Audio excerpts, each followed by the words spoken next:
Da-da-da-da. Have you been a victim of Erebus jokes, jokes about Dark Angels being chaos, or just had the Ultramarines described as the poster boys? Then call the Josh Warhipster support line. We can talk to you, we can help you control your rage. It's reasonable, and we're on your side. So don't worry, the next time someone says Dark Angels are chaos, just punch them, it's fine.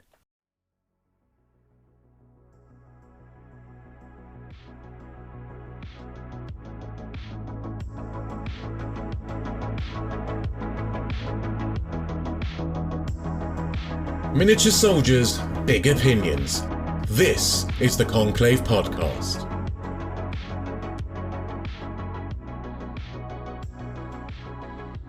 Hello everybody, yes, it's an unfamiliar voice. I haven't been around for a few weeks. It's me, the Warhipster, hosting the Conclave 40k podcast once again. I disappear for a few months and they come back in the hosting chair for some reason. I'm very out of practice, so you'll have to forgive me, those of you at home expecting the highest quality from this podcast, of course. It's an intimate podcast today. It's a real, a parlor room type feel, because there's only three of us today. There's no guests, there's no noises or voices cutting through and interrupting everybody, because this is just going to be a little intimate love-in between three of the best members of the Conclave, without Rich, who is obviously the best member of the Conclave. Reza Prime, obviously, he is everyone's favourite and adorable little puppy. I love him so much. Anyway, it is just the three of us today. It is me, Warhipster, and we have the Sandman, Ed. Hello, I'm very, very excited because I have permission to talk about Dark Angels for ages on the podcast. I never get to do that. No, never. It's never happened in the history of podcasts ever. We also have ADR Wargaming. I'm going to call you that because that feels like that suits you more now. We have ADR Wargaming, nice. Adam. Hello. How is everybody? This wonderful Sunday afternoon. I'm as excited to hear Ed talk about the Dark Angels as he is to talk about them. It's going to be fantastic. Well, and also the Warhipster, because as everybody knows, Josh is the ultimate son of Baal, or second ultimate, I should say. But he is also a Dark Angels player. I am, for my sins. I want to come to the Dark Angels thing a little bit later because I adore them, but it's a bit of a sad story for me. I was going to say, I like to think of you as the sort of embodiment of that old, the old Angels of Death book, the original one, where like the only two Space Marine legions were the Blood Angels and the Dark Angels, and they were in the same book. You're like that. You're like you're just the king of the angels. I love all three of the Deviant chapters. Space Wolves, Dark Angels, and Blood Angels. That's me through and through. In fact, if you're going to be doing a poll for this podcast, I think you should get the listeners of the Conclave to choose who my Codex compliant chapter will be. Oh, that's a great one. We will totally do that. Because, as we say, I have an enormous Blood Angels connection. I have a semi-enormous Dark Angels collection. I have what is going to be a really neat 2,000 points of Space Wolves. I literally just need to get 6 Thunderwolf Cavalry and 2 Impulsors, and it's finished. And it's a really nice little list. It'll be a lot of fun to play with.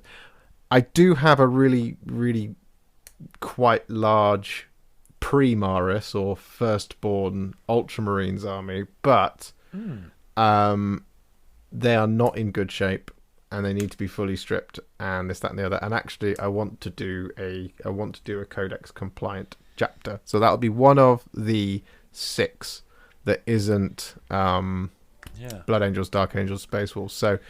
Listeners of the Conclave, who should it be? The only one I haven't done the tutorial yet for is Iron Hands, but it's coming very, very soon. But yes, who should it be out of Ultramarines, Imperial Fists, White Scars, Salamanders, Iron Hands, or Raven Guard? You decide. But on that, before we go off the deep end into the First Legion, into the secretive ways of the First, let's just quickly get up to date with each other's hobby progress, because it's been a few weeks since I've caught up with you guys as to what you're working on. It's been a few weeks since you've caught up with me as to what I'm working on, although generally I post videos about it on the internet, so it's not difficult to find out what I've been doing. So, Adam, what have you been working on since last we spoke? Since last we spoke, I have mostly been working on my Death Guard. Because it occurred to me that I have a large number of my Death Guard models that are just not finished. They were 50% there. So in the time since we last spoke, I think I've done. I don't actually know. I can't remember the last time we talked about hobby progress, but I had like 20 Plague Marines that I finished. I've just done another 6 Blight Lords. My other half has finished painting 4 Chaos Spawn that are the Gelapox infected models. I mean, if people don't know what they are, have a Google, because they were like a sort of weird kill team release that does have technically has its own codex in 40k, but you can use them. They fit on a 50mm base, and they look quite good as Chaos Spawn, cause sort of all nurgly and mutated. I'm just finishing up some Death Shroud at the moment to go with Mortarion, who obviously listeners can't see, but is sort of hovering ominously on my shelf behind me, and a Dreadnought to go with a Contemptor Dreadnought to go with the Death Guard, and that'll be the end of my Death Guard for now, really, because I will have everything painted. So it's quite good actually, because my other half Kelly, as I say, has done this Chaos Spawn. Now she's done them, she's like, "Oh, what can I paint next?" I am tempted to give her the Triumph for St. Catherine. Because it's fair. No, I'm 100% serious, because I think she actually will. She's done a brilliant job on, like, I'll put some pictures on Instagram, but like for somebody who's never painted before. No, she's in the other room. She'll probably hear me. I'm loud enough. But someone who's never really painted before. She was fucking shit. No, she's done an amazing job. Like, it's quite funny because Sandman when we were on sort of house party, and she showed one of the models, and you made the point. You were like, "Oh, you've done some blending. I don't do that," and I was the same. She was like, she's like, "I'm not sure this looks good." I was like, the fact you've managed to like blend the layers, pretty much, to be honest, because she's using all contrast, like as Josh does, right, on what he does on all of his videos. I was like, yeah, you're in that respect, you're significantly better than most of us at that. And actually, the Triumph St. Catherine, I've sold it to her on the basis she can use your tutorial, Josh. I was literally just about to say, Yeah. She can follow my epic 1 hour 45-minute tutorial. I think it is. It's the longest one I've ever done, because everybody on the internet told me they wanted it in one whole video rather than in parts. Wow. And I was like, yeah, okay, I'll do that. And then nobody watched it. It was really disappointing. Well, you're gonna have at least one viewer, I would think, very shortly, because she is very much of the like, what colours should I paint it? Just tell me. And I was like, well, look, for Triumph St. Catherine, just watch Josh's video, because that will take you through. And listeners, if you haven't seen Warhipster on YouTube, let's get a plug in early and a name drop, even though he's here. Go and watch his tutorials, because the man does magic with contrast, basically. So if you want to make your models look really good with contrast, plus other paints, metallics, etc., and highlights, then go and check out Warhipster on YouTube, because it will make your models look absolutely bloody brilliant. And there's only minimal goat sacrifice to be able to do it. Yeah, exactly, yeah. Is it one goat these days, or has inflation made it up to 2? It's 1 per 3rd full moon. Okay. That's a good rate. But you have to trudge to the top of a ravine. Specifically, it has to be a ravine. It can't be a canyon. They're quite difficult to find in the south of England. I know. You can settle for a gorge. So the closest one to me, I think, is Cheddar Gorge, which could be classed as a ravine. But Is that just an excuse to make jokes about going down Wookiee Hole? no, because Wookiee Hole is not funny.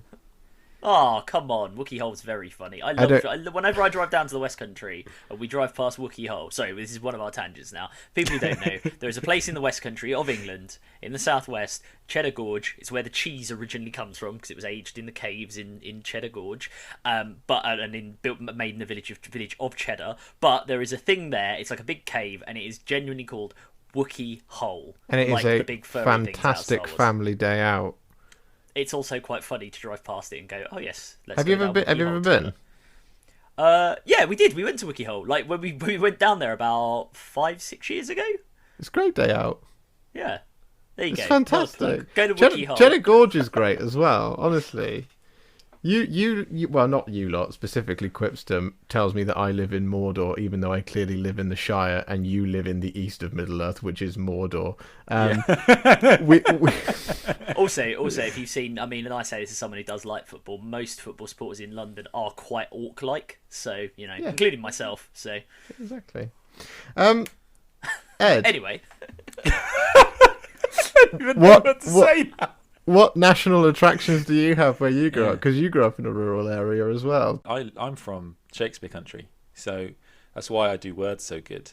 But yeah, in terms of hobby progress, if I can circle back round, I've been working on neophyte hybrids. These have all got lots and lots of green stuffed farmers' hats on them, which took a lot of time to do. And I'm batch painting about 35 of them at once, which is a bit intimidating. But I much prefer batch painting to painting models individually, just because I'm lazy, I think. Batch painting has its place. It absolutely does. Like, I like batch painting when I'm doing really big projects. I hate it whilst I'm doing it, but that moment that I put the colour on the rim of the last one, I go, I did that in 2 days. I did that many in 2 days. I'm amazing. I love myself. It's also when I paint an individual model, I kind of lose myself in like details. Like I look at that individual model and be like, oh, there's a bit, on the underside of the gun that you're never going to see, and I'm going to paint it. Whereas when I batch paint, I just get like, God, I need to fucking finish this.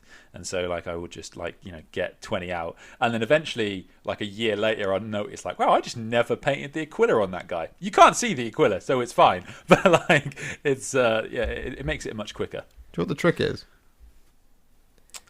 Pay somebody. Or it's to batch in 5s to 10s and put the other ones away. Oh, I can't count that high. So, like, if you batch in like a 5, you just said you did 25. That was a guess. It might be 7. I have no idea. Okay, fair enough. All right. So, for those of you who aren't mathematically challenged, if you paint in 5s to 10s, 10 is a lot, but it's doable. But even if you've got 30 to do, put the other 20 out of sight. Because you will get halfway through the first 10 and you'll look over and you'll still see that there's triple that to go, and it will be really, really depressing.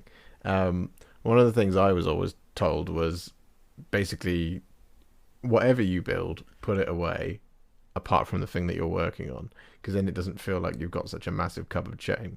Whereas my counter to that was that just means the cupboard of shame gets ever more shameful, because it just gets fuller and fuller and fuller. So I mean, there's obviously people do whatever you want, but like, I mean, I definitely ran into that problem with the Death Guard Combat Patrol with 30 Poxwalkers in front of me, and I realized halfway through filming the Poxwalkers just how much that was going to take on 30 of them, and basically how long it was going to take me to get them done.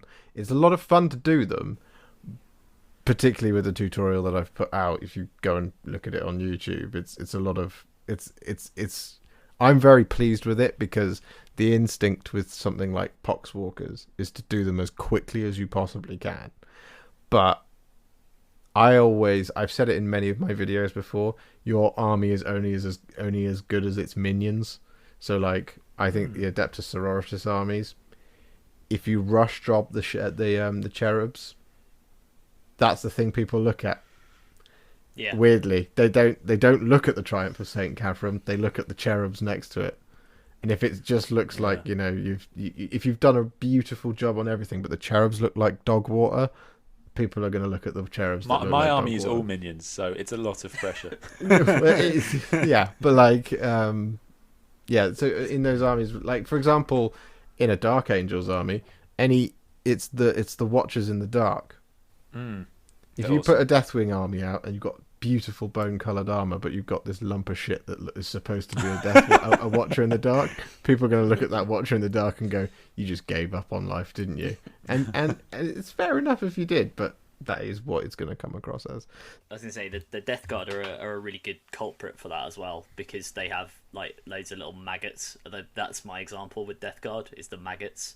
Like you do the Plague Marines, and then you'll do all the gold, do the gun, do all the like bony outgrowths, the like tentacles and stuff coming out of them, get it done, shade it, get ready to highlight, and then you go, he's got a maggot there. Oh wait, he's got maggots coming out of his cloak. Oh, for God's sake. You then have to go round with the, what do I use? Deepkin flesh, and just pick out all the little maggots before you do anything. And if I don't do that, I just get angry at myself. Yeah. No, I mean, as in terms of my hobby progress, I've already talked about it. Death Guard. That's what I've been working on. The Death Guard Combat Patrol videos. However, I did decide to be charitable and finally show Quips to how to paint his army rather than letting Siege do it for him all the time. So I've just finished off doing a Shadowkeeper's Custodian, and there is a tutorial going out for that tonight, as on the day of recording. Coming up with I counted it, 6th black armor recipe, which is it's possibly my favorite. This one, it looks really, really good. I'm really, really pleased with it. So go and check that out if you want to paint your Shadow Keepers the right way, on YouTube. I mean, once this goes out, right, it'll be live. So yeah, go and check it out now at www.youtube.com/Warhipster. Other than that, I am working on Combat Patrol Dark Angels, and that is the topic of conversation today, is the Dark Angels. Now, it's been a couple of weeks since that codex came out, but you guys have had lots of exciting, lovely guests, which just blows my mind as to how you've managed to secure all of those people. I'm actually just the shit guest now. No. In the beginning, I was bigger than all of you, and now it's just like, ugh. You're not a guest. You're an integral part of this, right? You're like a regular now. Even if you're not on it like every single episode, you are a regular. You are not a guest. I'm an irregular. Yeah, in many ways you are a regular, Josh, including your membership of this podcast. Like a chronic bowel condition, I'm irregular. Which is also another fun topic that's come up many times on this podcast. But yes, we are talking about the Dark Angels. And I mentioned at the top of the podcast that Dark Angels are a little bit of a sad story for me. I love them. I love the Dark Angels. I love the colour scheme. I love the first company, the second company, and the other 8. I think it's brilliant. The background of them is fantastic. However, the army was ruined for me because I did not play a single game where someone didn't come over and make a fucking chaos joke. I can't stand it. Honestly, Josh, they were into heretics, aren't they? It's funny. Yeah, I remember the game. I don't remember where I was, and I don't remember who it was, but he literally just went, I didn't realise we were playing Chaos versus Chaos. And as soon as he said that, I just went, ha ha ha! Very funny! It had been a long day, right? But I can't stand it. Honestly, it fucks me off so much. It's like when I used to run the shop, and any time a Space Marine was announced, or any time somebody, a new Space Marine kit came along and it was painted with Ultramarines, and someone always goes, why the fuck are they painted Ultramarines? They're the fucking poster boys of Space Marines, blah, blah, blah, blah, blah. I can't stand it. It's one of the reasons why I stopped playing with my Ultramarines as well, because every time I put my Ultramarines on the table, somebody said that to me every single time, and I was like, I can't deal with this. Have you been a victim of Erebus jokes about Dark Angels being chaos, or just had the Ultramarines described as the poster boys? Then call the Josh Warhipster support line. We can talk to you. We can help you control your rage. It's reasonable, and we're on your side. So don't worry. The next time someone says Dark Angels are chaos, just punch them. It's fine. Yeah. I honestly, it annoys me so much because I don't do that to anyone else. It happens to all Dark Angels players as well. Every Dark Angels I've ever seen it. Whenever somebody has come against me in a tournament, for example, with a Dark Angels army, they're looking at me with tears in the corner of their eyes, just going, "This is the 5th game of the weekend." And I've had 15 people make chaos jokes to me. If you are the person who says that as well, this is it. I'm going to flip the table and I just go, I love the Dark Angels, man. And then we play a game. And generally those people come up to me in the street, much like those who want to know how to paint yellow, and say, you're the guy who respects the loyalty of the First Legion, right? And I go, yes, I am.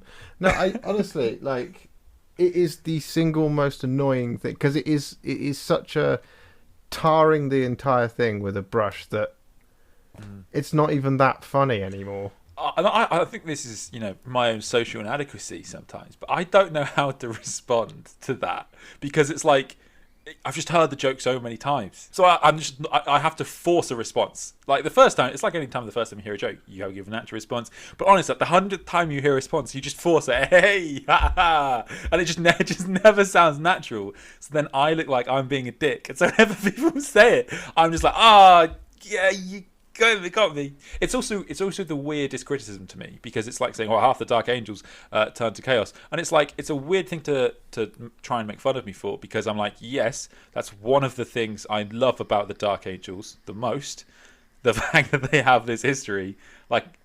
Like it doesn't make any sense to me. Like criticizing Ultramarines for being blue.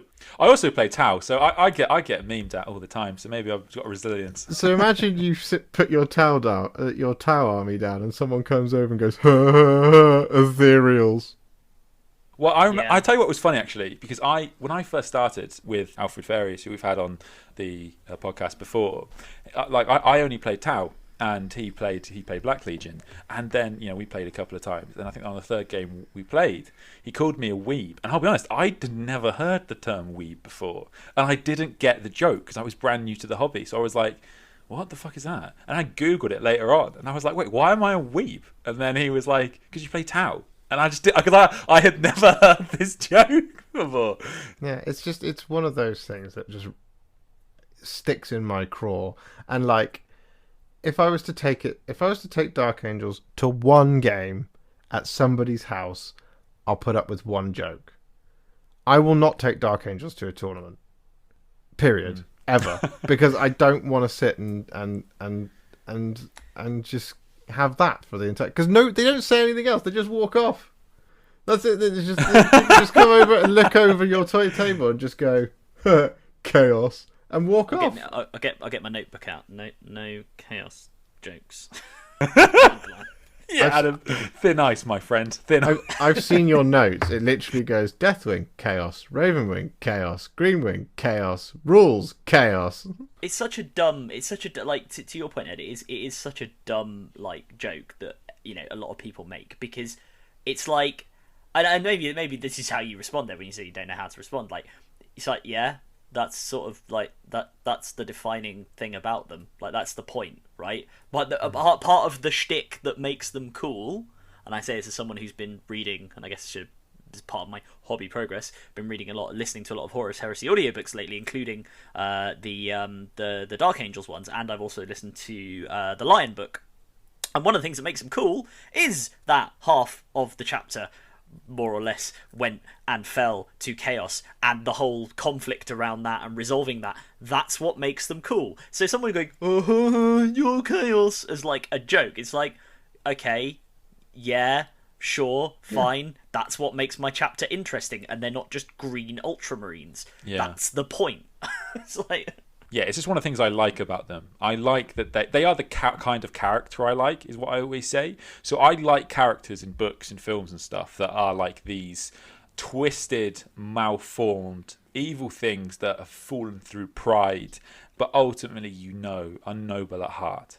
And the Dark Angels are an entire faction, but that is their character. So I said this, I think, on the last time we talked about Dark Angels. The Dark Angels, to me, are a redemption story. Now, I may never see that redemption story, but that is what they are. I know that they are all about this knightly valor. And I'm sure we'll talk about Azrael later on.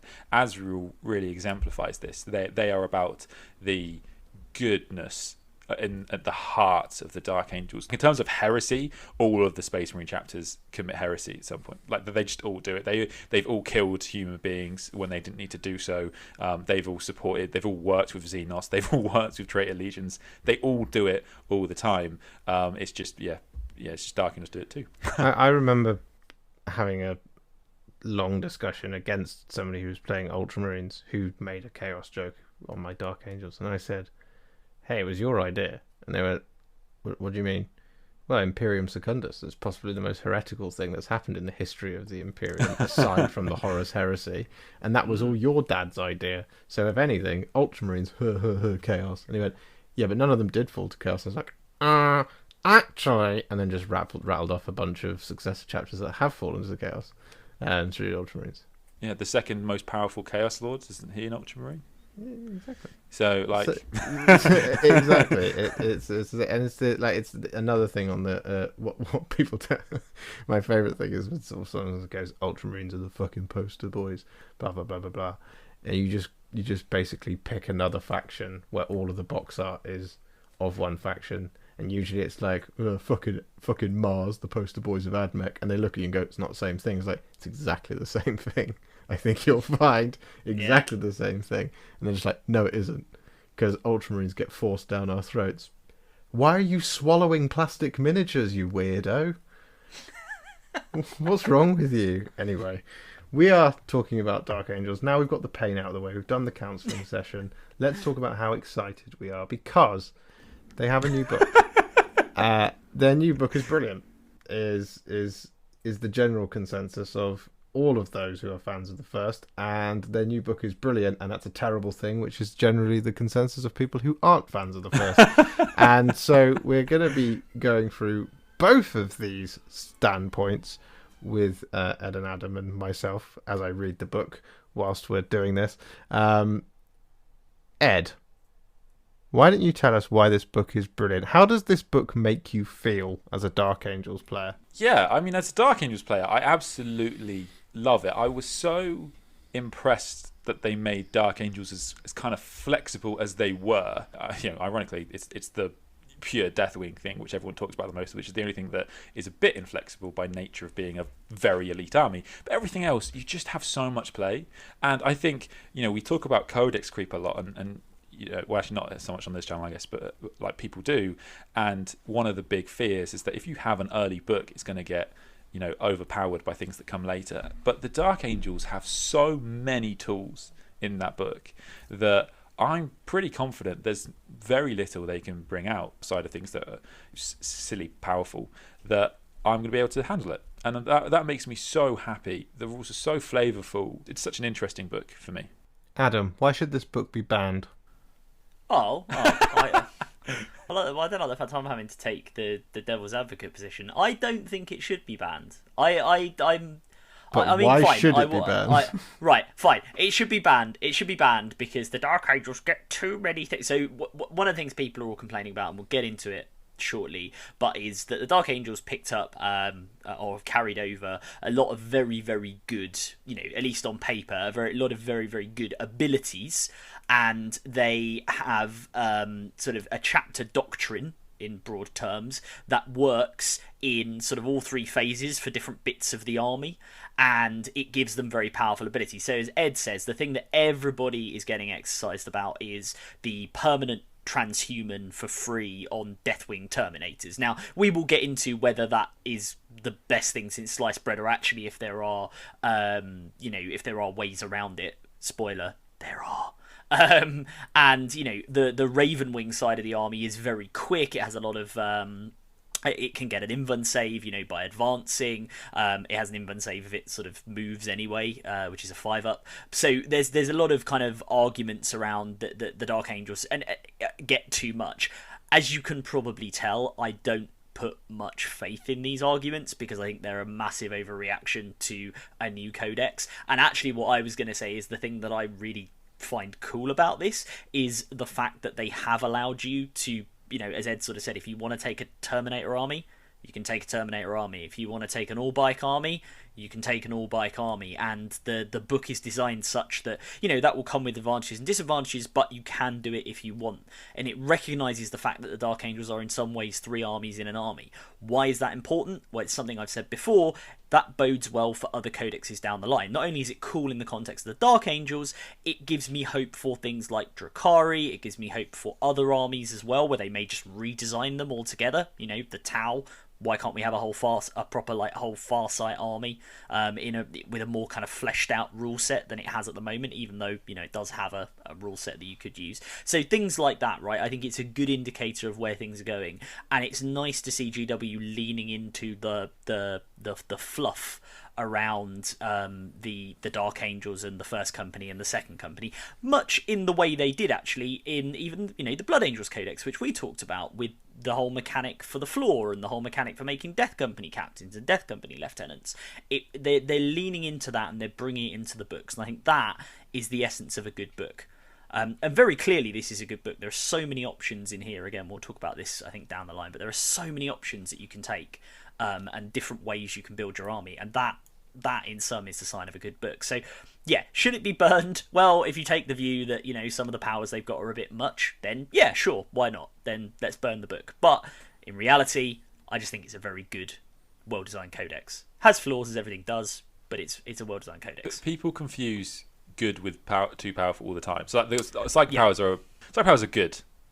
That's it. They are good. They are very good. Somebody has to have the best version of psychic powers. We've had 3 psychic trees out. They are it's probably the best of the 3, but like not by much. A 5-up in them as a field is incredible. It's just good. It doesn't mean that it's overpowered.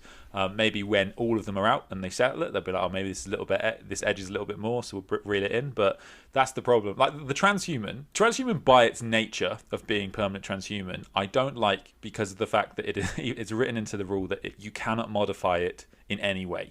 So this means that there is nothing. You have limited options to deal with it, and that's why I'm not as much of a fan of that rule, and I would change it. But like generally speaking, everything else it's just a couple of tweaks here and there, maybe. But even then, we've had not even half a dozen books yet. Do you think this book, objectively, amongst all the other books, is too much? No. So to the second part of that question. Is this book too much for all the armies that don't have books yet? The thing is GW do make mistakes, and you have to accept that. No, and it's really funny you say that, Josh, because I've said this I think to both of you guys actually on my house party, which is that I've been thinking a lot about what bothers me, because what bothers me when people talk about the books, because I feel like everybody I watch on YouTube or listen to on podcasts argues with themselves. Because everybody starts off as point of view, hey, this book is way too powerful. And then exactly say, just like, well, actually, is it better than the existing books?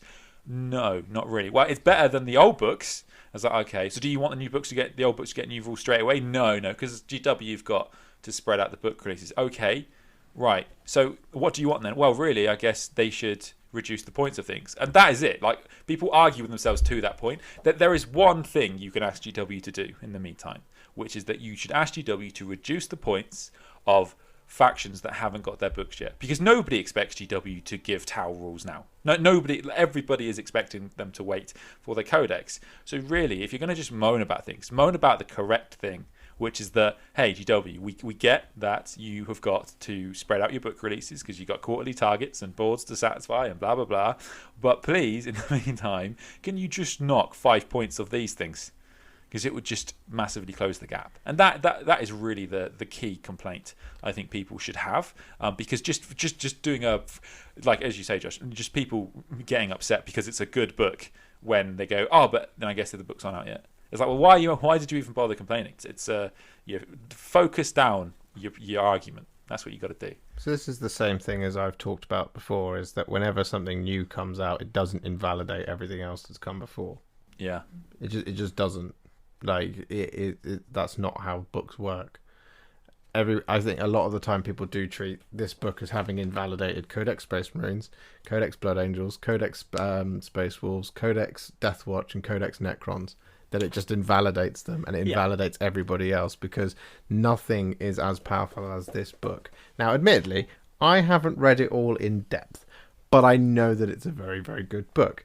I'm very glad that it's a very, very good book. Now, you say that it can be excellent in all 3 phases. It's got special rules for all 3 of those phases. Ed, do you think it's possible to build an absolute balls-to-the-wall competitive list that utilises all of those things? Yes, I think so. I think I would want bits of all 3 wings, and that would kind of give you parts of all 3 in all 3 phases. I think also a really interesting question is, and this I think is really, really important, as I've mentioned before, I think we had Adrian on, which is like you can totally build even a Deathwing list that is friendly as hell. Like the idea that you can't astounds me, and this is what it's been griping me a little bit in the Dark Angels pages, which is this idea of people saying, hey, I just really love Deathwing and I want to take Deathwing, but my friends say I can't. It's like, you can totally take a nice Deathwing list. Land Raiders are Deathwing. Storm Ravens with Dreadnoughts in them, which is awesome, are Deathwing. The idea that you couldn't take a cool Deathwing list that people will enjoy playing against is bananas to me. And it's up to you, it's up to us to have these conversations before we play games, to try and account for the lapse in judgment of GW when it does arise. The problem is that the Land Raider is awesome. We've already had the 100-point discussion with the Land Raider. I'm going to do it again. I will do it again. Just before you do it, what I was going to say is, I've said this to Ed before, so he'll be familiar with this. I thought a really good example of your point about like everybody assumes like the Codex B, right? If let's say we've got codexes A, B, and C, that B must check A and C must check B. Right? Everyone assumes there's this idea that the next codex out must be the one codex, the preceding codex was the most powerful. The next codex that comes out must check that codex and become the most powerful. And that is it. And that is the way it works. And there was an amazing example of this in some of the discussion around when the Dark Angels rules were previewed, right? Before we got the codex out, because there is a psychic power in book. Which is like a warp charge 6, I think, Ed, or 7. I can't remember off the top of my head. It's 6, yeah. So, it goes off relatively easily. And what it does, it allows you to turn off auras. So you can target something with it and turn off its auras, right? And the hot take, the scorching hot take, and, Josh, you're nodding away, it's a good power. Very clearly it's a good power. Yeah, it's a nice but power. The scorching hot take that people put out was they went, well, this is anti-Death Guard. This turns off the contagion abilities, right? And that was the immediate sort of like hot take they put on. Obviously, without then looking, and then the take on that was, well, this is clearly the anti-Death Guard codex, with the 4-up invuln permanently on the transit. It's anti-Death Guard. It's designed to get around them. Their contagions won't work. And it's like, well, but it's not, though, because the contagion abilities in the Death Guard codex are not auras. It specifically says they're not auras. It says that powers that do things to auras don't work on them. So they still have their little mechanic. Like, it's this, as I say, it's a very small example, but it's a good one of the overreaction, which assumes that the next book in the sequence must take out the previous one. So, I mean, what are people expecting with Drakari? Like, they're going to have some ability to turn off the 4-up invuln of a Deathwing Terminator. Like, they'll have specific rules that say, exactly. If any Deathwing are on the field, then your witches wound them on a 1+. Yeah, the thing is, I think it's important to have this conversation, and I'm interested to see what people think listening, because I just can't do this every 2 weeks.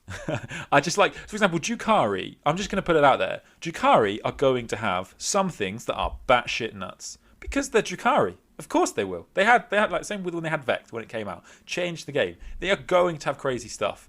Please just wait. Just take a minute. If you genuinely think that something should go up or down in points, things should cost more CP, put it in an email, send it to GW in a calm way. But don't do this. We can't play the game. But this is a symptom of meta chasing. This is exactly what it is.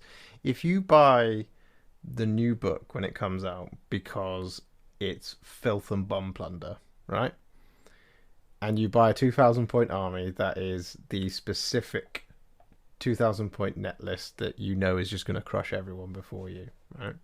And you spend... Sometimes it costs about 1,500 quid to do that if you buy it direct from GW, right? I was doing there's the competition on at the moment for the have a full basket, and we'll win some of that stuff. And I just immediately went online and added everything from the new Slanesh range, and I was like, oh, dear me, that's a lot of money. So just immediately kind of reduced it right down. But if that is the way that you choose to play Warhammer, because this game is about smashing people competitively at tournaments, that's always going to be your reaction, is when a book like this comes out. Because is this book going to be very good against Death Guard? Yeah, it is.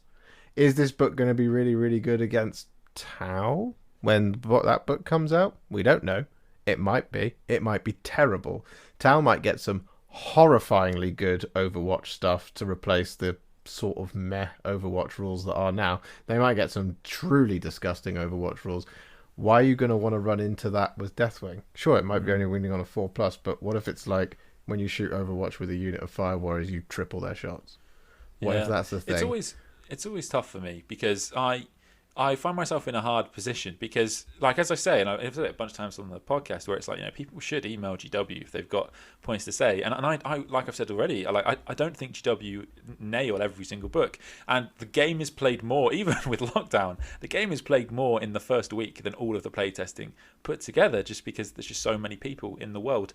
And so it's like things are gonna slip through, and like I'm happy to have like the polite discussions, like Adam think, oh, maybe this power should go down. I think that's, but I might not think so. I think it's perfectly valid to think so. I'm perfectly happy to have that conversation. I think transhumans should be changed. There are a couple of strategies. There's a stratagem I think is way too powerful in the book, as I mentioned in the last podcast. But like the problem is, I end up feeling like I'm sitting in the know the book's fine category because I have to listen to people say that everything is ruined. And like you can't play the game, and it's no. Can we just have the reasonable discussion?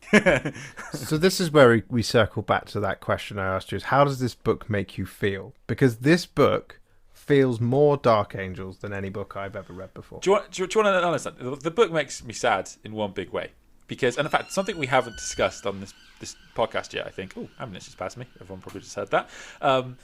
Is that they reset the lore. So one of the things that happened after Abute Gilliman came back is Dark Imperium and Plague War, and these supposedly happened at the end of the Indomitus Crusade. And then GW, I think part of the reason being they wanted to release more Primaris units, went back to the start of Indomitus and started releasing the books and more Primaris units. And so one of the things that has happened for Dark Angels in this book is, lore-wise, we didn't get progression, really. And this is quite a big deal because, and non-Dark Angels players might not be aware, Dark Angels players had probably the most movement, lore-wise, any faction has had outside of Eldari when the Inari became a faction. Because in the 8th edition Codex, the Luther was released from the Rock. And so, as I've joked about a whole bunch of times, lots of people suspected that this was leading to the Lion coming back, or at least something. Azrael, rallying the Unforgiven to fight the Fallen. Something was going to happen, and obviously nothing has happened because they've had to reset the lore back by 100 or so years. So that, I'm not gonna lie, that got me. Yeah, I mean, I think very similar things have happened in all of the Space Marine books, in a way, and it is a miss, which is a problem with it going down to a supplement rather than a full codex. Like the narrative section of the Blood Angels book it's just a bit naff. There's just not a lot in there. However, I am encouraged by the idea of this Metallica Death Guard book thing that's coming, and I'm also encouraged by what I see happening in Age of Sigmar.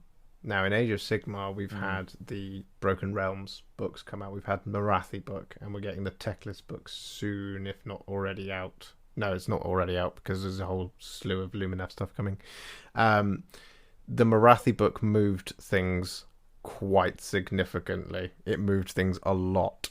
So I am hoping that books like that will happen in 40k. That will cool. That will move the stories. That these things like these codex supplements and stuff, that whilst they may be a little thin on the ground, and it's to save on the fact that most of the stuff is in Codex Space Marines anyway, but like, yeah, I get, as somebody who is more invested in background and narrative than rules and kicking people in the cunt at Warhammer, it does make me sad when they do drop things from books like that. But I'm hoping that there is a solution to that problem, because I think that's been a problem in 40k since Fall of Cadia for me. Fall of Cadia, Rise of the Primarch, and the Dark Imperium rulebook moved things tectonically, and it was great. Psychic Awakening did sweet fuck all. Nothing happened in that book. In those 9 books or whatever it was, absolutely nothing happened until we got the Pariah Nexus and the Silent King woke up. And none of the rest of the books built up to that. So it just felt like a damp squib to me. To No, me I agree. personally, particularly when I was spoiled with the Black Crusade finally being successful, Cadia is destroyed, the Cicatrix Maledictum happens, the birth of the Primaris Marines. Need I go on? Like I mean, even from a Xenos perspective, the fracture of Beltan, like that's quite a tectonic shift. The arrival of Yiniad, the birth of the of Incarn. of whatever the fuck that it is, Yiniad, isn't it? That's the name of the god. Yiniad's the god, isn't it? It's the Yinkarn is the demon prince that's Yeah. not a demon prince. So all of that was amazing, right? Those are some huge shifts in the narrative of Warhammer 40,000, and then it stopped. And the books feel like they are setting the groundwork. This is what I think it is for me, is that books like this, Codex Supplement Dark Angels, Codex Supplement Blood Angels, all that stuff, they're setting the groundwork for what is a more competitive edition than it's ever been in terms of play. Match play is quite a big focus in these things. These are setting the groundwork for that, and I'm hoping that those books, like that campaign book, over the next 3 to 5 years, whatever the life cycle is of an edition, that we're going to get a lot more books like that move stuff forward quite significantly, because that's what I'm desperately interested in. But Adam, okay. You're not particularly Dark Angels-y, but having been very recently been listening to the books and sort of delving into their background a little bit, does this book feel like a Dark Angels army to you? Yeah, I think so. I mean, Ed will speak more to the composition of the army, I think, today. Because I've been reading a lot of the stuff that's Horus Heresy, right? And the reason, just to give a bit of background, the reason I'm doing that is because Ed is a massive Dark Angels fan, much in the same way you're obviously a huge Blood Angels fan, and Ed is so enthusiastic about it, and I didn't give the Dark Angels the time of day, mainly because I started listening a long time ago to the Descent of Angels book, and if anyone's listened to the audiobook on that, I'm sure the book itself is very good, but the audiobook, the first half of it, is pretty boring and nothing happens, and all the characters wander around going, Zahariel, shall we go and fight the great beasts today? Why, yes, Nemiel, let's go. You know, and it's just all that, and then nothing happens. I listened to the latter half of that book, it's much better, and then I listened to, as I say, the other books, because I wanted to understand the Fallen, I wanted to understand the history of the Dark Angels. And as I said earlier, to me, that's the coolest thing about them, right? So I listened to Angels of Caliban recently, which people haven't listened to. That is the book in which really you get the genesis of the Fallen, of Luther declaring independence from the rest of the Imperium. And it's quite interesting, because although, and again, this is why the chaos jokes are slightly annoying, although we talk about chaos, actually it's not. It's about I mean, it is chaos ultimately, but it's, for them, they see it as we are defending Caliban from an Imperium that doesn't actually care about us, and which lied to us about our place in the universe, and we wish to be independent, and we wish to forge our own, stellar empire, like the 500 worlds that Macragge has. However false that may be, quite a few of the Fallen, at least initially, believe that.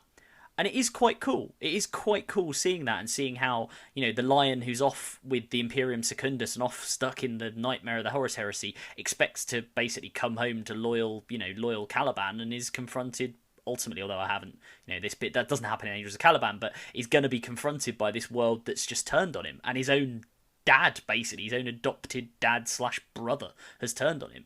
So that, and the reason I'm saying that is about this codex, is because that kind of genesis for where the story goes, and then you get the evolution of the inner circle, or the evolution of the inner circle does exist, becoming about that secret and that reality of what happened, and then you get all the lore around the Deathwing and the Ravenwing, and the idea of the hunt and going after the Fallen, and the idea that the Dark Angels will even turn on their allies, and they will do pretty nasty stuff to their nominal allies in order to pursue the Fallen, because for them that is redemption. Like Ed says, it's a redemption story, and the fact the rules reflect that on the tabletop, with some of the mechanics, some of the psychic powers, some of the secondary objectives, the warlord traits, and with the ability to build essentially that that very fluffy idea of the Hunt, where you could have an army that is just a vanguard of Terminators from the Deathwing and a outrider of Ravenwing people on bikes. The idea being the Ravenwing go in, they scout everything out, they destroy the opposition, they find the Fallen, and then the Deathwing go in and finish it off and capture them. And the Interrogator Chaplain kind of drags them away, for their redemption, which basically involves a lot of torture and then death. But yeah, I think that's so cool. So for me, as somebody who's new-ish to the Dark Angels and has been sort of, as I say, persuaded, frankly, by Ed's just rampant enthusiasm for them, I think it's a very Dark Angels book. That's the feeling I get from it, and I think that's cool. And as I said at the start, that's what makes it a good codex for me, right? Both in terms of the lore, even though there's not that much in the book, because as you say, they're not putting it in the books in the way they maybe used to, and in terms of the rules reflecting that lore, I think that's good. Like, what more do you want from a codex? Is it Angels of Caliban where you have the Dreadwing make its appearance? That is Angels of Caliban, yes. So they have it's like they're besieging somewhere, and then they just go, this isn't working. World Eaters, I think. Deploy the Dreadwing, and then a bunch of them just kind of leave the battle line, and everyone's like, what the fuck's going on? And then it's like they just come back sort of shortly later with rad grenades and phosphex launchers and all that kind of stuff. There's a very good bit actually. The Dreadwing is something I wish would feature in current. It's so cool.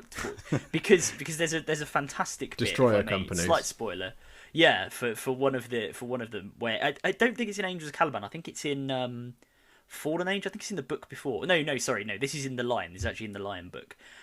There's like a bit where one of the characters basically is almost inducted into the Dreadwing because he has to be given a weapon that can deal with a demon effectively, and he gets taken into the kind of inner sanctum where they keep all the weapons on the Invincible Reason, the big battle barge of the Dark Angels, and there's just this amazing passage where they walk through this kind of armored container within the battleship that no one ever goes to, and there's just all these cool artifacts lying around. I like to imagine it a bit like the warehouse in Indiana Jones with all the boxes.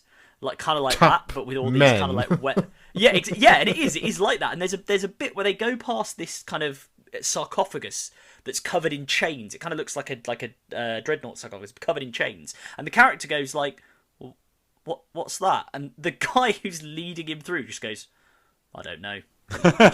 we don't talk about it. And this thing is rattling away behind its chains as he gets closer, because it's obviously some kind of demonic creature. But yeah, it's that's so cool. And then he just gets this gun that kills demons. It's basically a psi cannon. I was just saying, is it also that book where they kind of sort of explore a bit of the structure of the Dark Angels, and it's absolutely batshit insane? Like you've got they do in that book a bit. Because you've got, I can't remember what it's like, the Faithful Lieutenant or something like that. Voted Lieutenant. Right, yeah, the voted Lieutenant, right. So it's that thing of we've got this command structure, which basically goes Chapter Master, Captain, Lieutenant, Sergeant, Battle Brother. However, we have the voted Lieutenant on the Dreadwing, who is equivalent to a Chapter Master, who will take command if the Chapter Master dies, or if the Dreadwing is announced, he then leads the Dreadwing. It's that kind of thing. And it's mental. I love it so much. It is so flexible and brilliant. Yeah. And it's just, the Lion is so reflected in his Legion. And I love that half of them hate that. Yeah, I think Ben, we'll just explain a couple of things that we've touched on. So, firstly, the Dreadwing, for those people who aren't familiar. So, whereas we have Ravenwing and we have Deathwing now, and then as everyone else calls it, Greenwing, there used to be 6 wings, and before that there were the hosts, when there was even more. And one of the original wings was the Dreadwing, and the Dreadwing is actually woven amongst all the other wings, so you can be in one of the other wings and be in the Dreadwing. And when Dreadwing protocols are enacted, at this point the voted Lieutenant or the Dreadwing Master will take command of everybody who's in the Dreadwing. They all peel away from the main force and form their own individual attack force, which is really cool. Yeah, and as Adam says, they have this inner sanctum. So one of the things about the Lion is that the Lion's Primarch novel, one of the things it confirmed was his kind of role as the Primarchs. So some people might not know this, but all of the Primarchs were given roles by the Emperor. He planned to raise them on Terra and all for a purpose. So a funny one is Angron was actually planned to be a healer. That was one of his original things. And the Lion's purpose was to be the Executioner. So, sorry, not Executioner, the Exterminator. So Russ is the Executioner. So if any of the Primarchs get out of line, he will kill them or bring them to Terra. But the Lion's purpose is that if everything goes so badly that the Emperor's dream is in tatters, he will wipe the galaxy clean so the Emperor can start again, right? And to do that, how does the Lion do that? How can he be that? How can he take on the other 19 legions? Well, there's a couple of things. So one, it's kind of hinted that he's especially powerful because he's the first Primarch. He was the first one designed by the Emperor, an Erda, and Astarte. And so he's incredibly powerful, but he was given by the Emperor all of these incredibly powerful weapons. One of them being that his legion is made up in a different way to all the other legions. That's why they had the wings and the hosts. Because this is a specific type of doctrine that the Emperor created that only the Dark Angels use. And it makes sense, right? Because when everybody fights the Ultramarines, they know what they're going to fight. Like Farsight, for example, he says in the books that he finds it quite easy to fight Imperial Fists and Ultramarines because they do the same thing every time. But you go against the Dark Angels, you don't know what's going to come at you because they might call a Dreadwing assault. They might use the Firewing to assassinate you. There's a whole bunch of things they could do. And the other thing that he, in terms of weapons that he gets, is all of these things that the Deathwing get. And these are like planet-killing weapons, something sarcophagus, as Adam says, that is potentially incredibly deadly. And the reason it's relevant today in 40k is because there's one line that really sticks out to me when I read that book, which is they say, interesting thing about this Inner Sanctum, which is that if the Invincible Reason is ever destroyed, this room won't be destroyed. And you're like, okay. And the Invincible Reason was destroyed with the destruction of Caliban. So somewhere in the galaxy is a room with some of the Emperor's most powerful weapons and artifacts, which is a bit fun, isn't it, for everybody? That's going to be a campaign someday. Find a magic box floating about in space. Yeah. Unleash the Men of Iron. There's some really cool characters as well that don't get in the Dark Angel. Sorry, we're moving off the Codex. I apologise, but I'm a bit of a lore bunny, I guess, these days. But there's some really cool characters. Yeah, there's some really cool characters in the in some of those books. So one of the ones that I like, there's two. There's Holguin, who is the master of the Deathwing, who is just generally is like actually a good guy and comes across very well. And then there's a guy called Farith Redloss, who is the Dreadbringer, who is the master of the Dreadwing. Basically, he is their lord, and he comes across as a complete and utter psychopath. I mean, he does what the to that point Ed says about the Lion being the exterminator.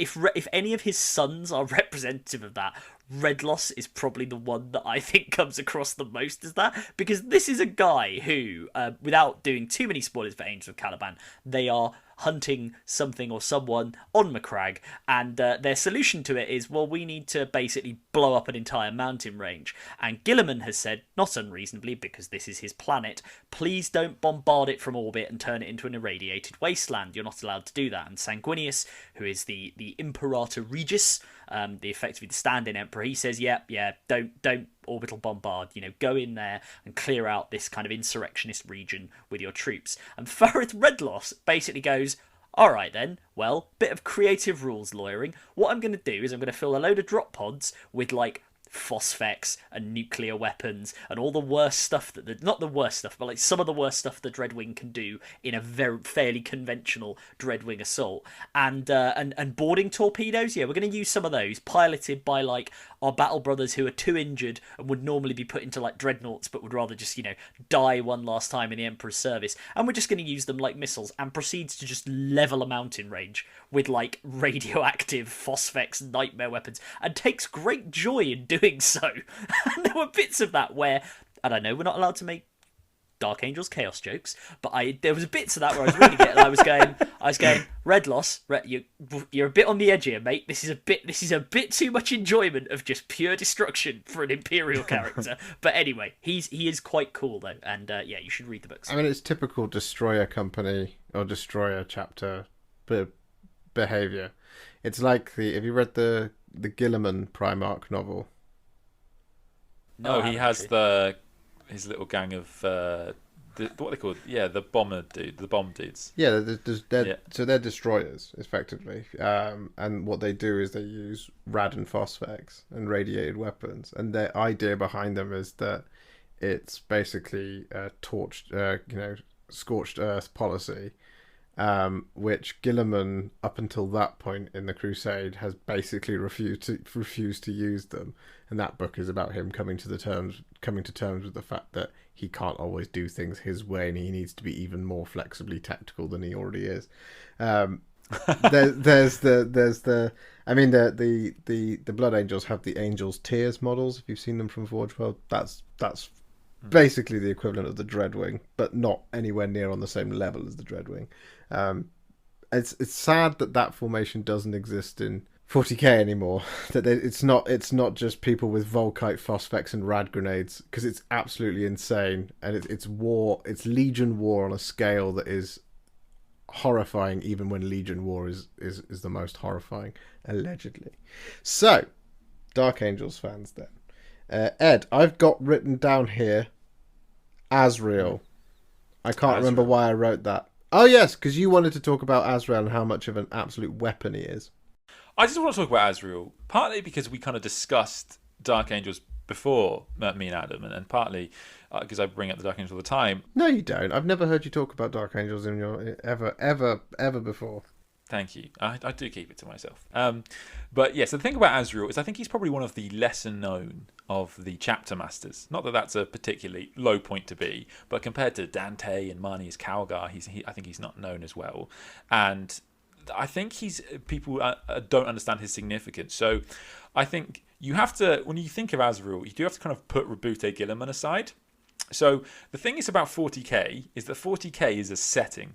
It's not a story, and they kind of built the story backwards. And so the idea is we're in the 41st millennium, the galaxy is at war, and finally, the galaxy's been at war for 10,000 years, and finally we have got a series of characters from a variety of factions who can rise up and be noble or ultimate bad guy who will turn the tide. And obviously, Dante being an obvious pick, right? He is the Space Marine. Marnius Calgar, the spiritual liege, as Adam likes to say. And the thing is about Azrael is the knight. Since the Horus Heresy, the Dark Angels have gotten worse and worse.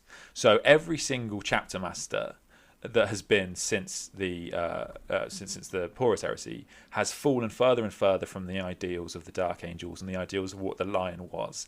And then even Luther notes that this changes when we get to Azrael. So Azrael is the first chapter master in 10,000 years, maybe even one of the only Dark Angels that is reminiscent of the great times, and he is an incredibly powerful figure. He is incredibly noble, and he gains the love of all the other Dark Angels, and he has risen up to be the knight that will save the Emperor and save the Imperium. And that is who Azrael is in a nutshell. So I just wanted to talk about that, I think. Yeah, he's a cool dude. It's a shame his model is so diddy. He suffers from the syndrome which affects, unfortunately, quite a lot of the Dark Angels characters in on the tabletop, which is that their models are little itty bitty size. It's a shame. He is small, I think, and it's one of the things I think that gives Dark Angels players hope that the Lion will come back, because if they ever redo Azrael, part of me thinks, they won't bring the Lion back for a long time, decades, because at the moment, let's say next 5 years, right, if I was a betting man. And the reason I'd say that is because Azrael, one of the relics he has, is the Lion Helm. And the Lion Helm is, as the name suggests, the Lion's Helm, and it gives a 4-pin bun in the game. But it's, obviously, if they ever remade his model and gave him that helm, then that means that they're not going to make a lion model shortly afterwards, and and then the lion be wearing the same helm. It wouldn't make sense. So I'm always in this weird position, actually, Adam. It's quite funny, where I weirdly don't want them to make an Azrael model anytime soon, or if they do, I want it, without the lion helm, which is quite funny. Or you just fundamentally change the character, a bit like, but not entirely like Marnius Calgar. Yeah, he's changed a lot. Because he's very different now to how he was. Even though he's fundamentally the same, he's still very different to how he was. It's funny you say that, actually, because I think one of the other things about Azrael that was a defining point of Azrael, because it was mentioned in every kind of lore summary of him ever that has now changed, is his interactions with Luther. So Azrael is the only person outside of the Emperor in 40k who, well, even they might change it, maybe the Emperor doesn't know, but he is supposedly the only person in 40k outside of the Emperor that knows that Luther is still alive and was trapped on the rock. And Azrael, like all of the chapter masters, has to go and interrogate Luther and try and find things out from him. And Luther, being touched by chaos, spouts absolute nonsense. He's always said how he's going to come back and the lion will redeem him, and he can sometimes even says he thinks the lion might be nearby. Blah blah blah blah. And because he's touched by chaos, he actually says demon names and stuff. And so Azrael actually gets a demon name from him. And demon names in 40k allow you to control the demon if you know the name. And so Azrael actually, kind of uses that power to great effect. But now Luther's gone, he's lost that. He's lost that thing. It's he is now on his own. He is now on his own, knowing that there is an entire legion of fallen. They're said to be a legion size. A legion is about 100,000, and strong, and headed by Luther. And Luther is one of the most powerful chaos champions we ever had, outside of Abaddon. And so he's the only one that knows that this is just there. And I always think he must be shitting himself all the time. All the time. He must be terrified. I might have doomed everybody. Fuck. Probably, yeah. Well, made a bit of an error there. This could be an issue. Clerical oversight. When he meets Guilliman, he actually thinks Guilliman might have come to destroy the Dark Angels, because Guilliman, generally speaking, knows everything. I think Guilliman is probably too smart to not have figured out the story of the Fallen, and so he actually contemplates actually just saying fuck it and firing on the Indomitus fleet. He doesn't, because that wouldn't have not ended well, but he does contemplate it. I was going to say there's some very good, if you are in for a bit of, not obviously Azrael because he wasn't around, but a good bit of Lion Guilliman interaction happens in Angels of Caliban. There's some good there's some very sort of how do I make myself sound I was about to say down with the kids, and it really isn't, but I was about to say bit of Captain America Civil War type interaction, Iron Man and Captain America, I want to punch you in your perfect teeth. There's a bit of that, a bit of kind of rivalry going on between the logical tactician Guilliman and the passionate executioner, although still very good tactician, the Lion, which is quite cool. Yeah, I mean, this is the funny thing about it, and this is where I think one of from a literary point of view, I think is one of people's problems with the Lion, is that he's made out to be kind of too good in the book. So in fact, Guilliman says that he's the better tactician, and Guilliman says that he actually says that there's only two. He admires Russ and he admires Dawn, but there's only two Primarchs he's ever looked up to, and they are Horus and the Lion. And that's a hell of a compliment. And they go on from that, as Adam says, to argue all the time, because the Lion. The problem with the Lion and the Heresy, and I think I did mention this before, every book the Dark Angels are in is written by a different author. Every single one in the Horus Heresy. So there's a lot of traction that doesn't go anywhere, and so the Lion just doesn't seem to learn from mistakes. And it becomes quite frustrating, because obviously, as Josh says, he makes Imperium Secundus. So the Lion is quite rightly, this guy might be a traitor. I might have to kill this guy. But then Guilliman very promptly shows his loyalty to the Emperor of Mankind, and the Lion just keeps keeping secrets from him, and this just makes things far worse. Ultimately, he is the leader that Guilliman can't be, because Guilliman can't bomb the mountain range. The Lion is a pragmatist, and he will do that. And yeah, it's a difference between the two. I mean, the bit at the end of that book. Sorry to listeners to keep harping on about bloody Angels of Caliban. Maybe I'll do a YouTube video on it, because it's just a very good book. But the bit at the end of that book where the Lion, again, without giving away too much what happens, but the Lion basically talks to Guilliman and Sanguinius and says, "Look, because of this thing that's happened, you realise that the Emperor is still alive. Imperium Secundus is not needed." And Guilliman sort of goes, "Oh Christ, then that means that we've made a terrible mistake." And the Lion's like, "Well, no, you haven't necessarily, because we didn't know, but this means there's hope." I thought that was really cool, and that was like a really nice, again, to this thing about redemption, because he had been in trouble before, let's put it that way, and that as a kind of redemption arc of him coming back and saying, actually, look, I know I've done some things which make you not trust me, but we have hope here and we can take that forward. That's super Dark Angels as well, so I quite like that. I think they did the Lion a good service. This is somewhat of a spoiler, but it's very well known, so I don't feel too bad. From which book is it? Well, just the Horror Terror. It's from the Siege of Terror, but like you'll know this. I swear to God, if you're about to talk about fucking Saturnine, I'm gonna go mad. So one of the big criticisms people have of the Lion is where was he at the Siege of Terror? Josh giving me such evils right now. Is that where was the Lion at the Siege of Terror? And there's always been an answer to that, which was that the Lion was destroying traitor homeworlds. And one of the things about the Lion is about doing this is it was always like, well, this is a nice thing to do, but like, couldn't you have come to Terror with Gilliman and kind of reinforce the loyalists? But actually, we find out that actually this has a great effect because the warp is a reflection of things in this reality. Killing traitor homeworlds massively decreases the power of the traitor legions, and so that's what the Lion was off doing, which is quite cool, I thought. He also prevents them from. He's so confident that they're going to win. It prevents them from having their bolt holes, because a legion world is no joke, particularly if it's defended by a legion. So even if you break a legion, like we saw it with the Shattered Legions, with to a lesser extent the Salamanders, because only like 17 of them survived in a surf, but the Raven Guard don't do too badly out of it. I mean, they were massacred, but there were still about 10,000 of them left, maybe, which in a legion of about 50,000 doesn't sound too bad. The Iron Hands, on the other hand, loads of them survived. If they'd all gone back to Medusa, it's a different story. Like it's what Shadrach Medusa spends the whole time trying to explain to everyone, is that if all of us get together, we are still an extremely formidable fighting force. But he never is able to do that. But the fact that the Lion is so confident in the fact that they are going to win, that he can go off and do that, it speaks volumes about him, I think. Because, like you said, with that renewed hope he has that Father hasn't actually died, that that there is still hope for the Imperium, and then he's so confident that the Defenders and the Blood Angels and the Ultramarines, and what he doesn't know is the Space Wolves as well, on their way back to Terra, that they'll do it. That he's already planning ahead for the if they try come back to these bolt holes, they won't find any safe haven, and they'll be easier to destroy. He's great. I really like the Lion.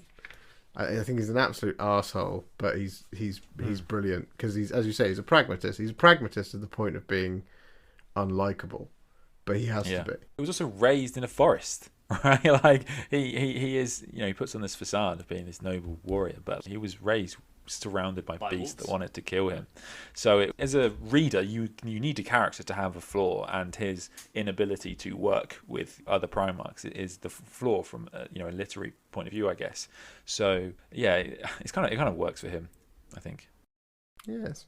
So then, back to the book after our long tangent onto a character that doesn't have a model yet, but we really wish that we did. So, thinking of the book then, so I'm really interested, still trying to delve into how much of a Dark Angels book this feels.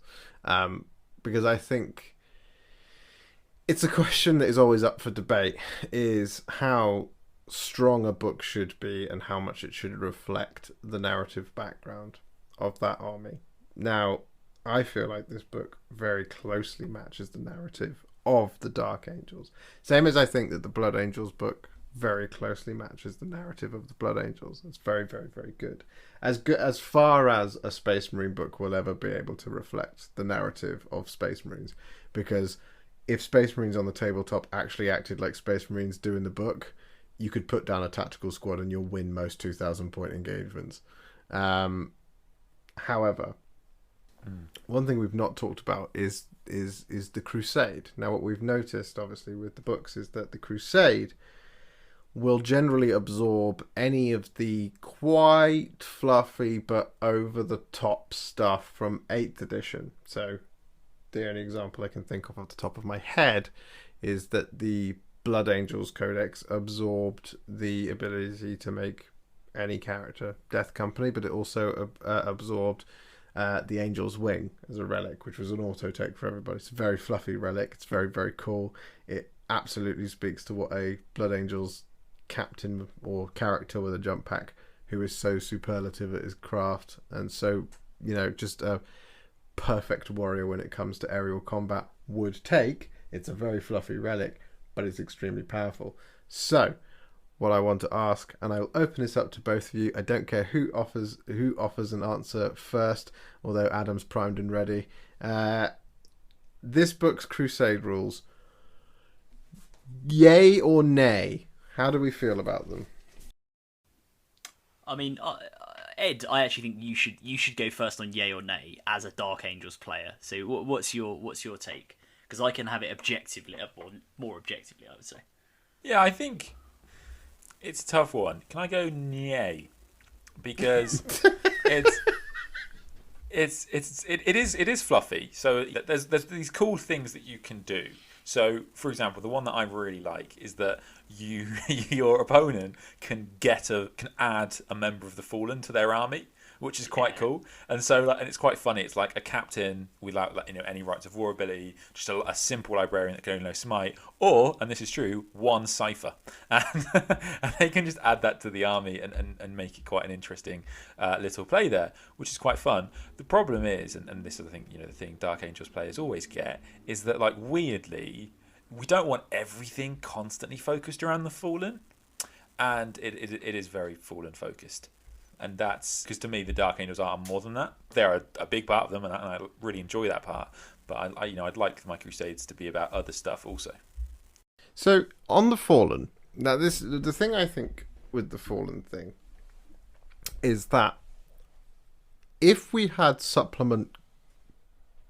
if we had Chaos Space Marines supplement the Fallen, which massively expanded the range. Yeah. It makes the Dark Angels focus on it brilliant. I feel like, to me, that we saw the beginning of it in the 8th edition, right? Because the Fallen finally got a Legion trait kind of thing, and they got one stratagem, I think.